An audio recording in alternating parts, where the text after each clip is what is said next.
আপনারা তো ইসলাম নিয়ে রাজনীতি করেন, ইসলাম মানে কি বারবার মুনাফিকি? গেল 16 বছরে হাসিনা সরকার বিরোধী আন্দোলনে কাঁধে কাঁধ মিলিয়ে এক কাতারে আন্দোলন করতে দেখা গেছে বিএনপি জামাতকে। তবে শেখ হাসিনার পতনের পর বিভিন্ন কারণে বিএনপি ও জামাতের মধ্যে দূরত্ব বেড়েছে।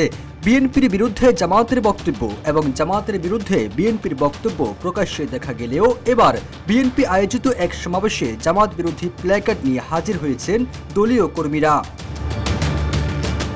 প্ল্যাকার্ডে দেখা গেছে জামাত শিবিরের বিরুদ্ধে রুখে দাঁড়াও একসাথে, জামাত ইসকন একই জাত, হায়না আর জামাত নেই কোনো তফাত, এমন আরো স্লোগানে যুক্ত প্ল্যাকার্ড নিয়ে হাজির হয় বিএনপির কর্মীরা।